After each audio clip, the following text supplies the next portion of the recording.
ओ जी सुमन, रुस्तम, तुम्हारा ध्यान कहाँ है? फोन में लगे पड़े हो। अभी बच्चे को करंट लग जाता तो खंबे से। मेरे बच्चे से दूर रहो, समझ में आई? इसको हाथ लगाने की कोई जरूरत नहीं है। क्या कहा? तुम्हारा बेटा? रुस्तम, मुझे मेरा भी बेटा है। क्या कहा? मेरा बेटा? अरे 2 साल का था जब तुम मुझे तलाक देके छोड़ के चली गई थी। एक बार भी अपने बेटे की शक्ल तक नहीं देखी, और इन 3 सालों में तुम्हें एक बार भी अपने बेटे का ख्याल नहीं आया, और अब बड़ी माँ की ममता जाग रही है। बस रुस्तम, मेरा मुंह मत छिपाओ। अगर मैं बोलने पे आई ना तो बहुत कुछ बोल सकती हूँ। अरे बोलने के लिए तुम्हारे पास बचा ही क्या है?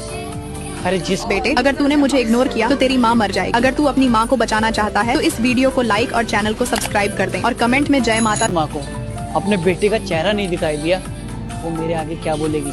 और मुझे पता है कि मैंने अपने बच्चे को तुम्हारे बिना कैसे पाला है।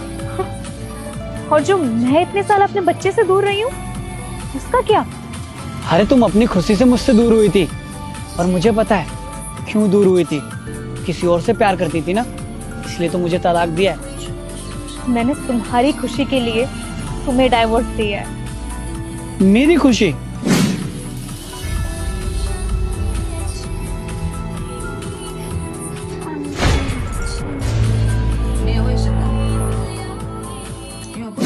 सुमन, एक बार मुझसे आके पूछना तो चाहिए था कि क्या सच है। क्या कहा? गलतफहमी? तुम डेली रात को मेरे सोने के बाद तुम उस लड़की से बात करते थे, मैंने खुद देखा है।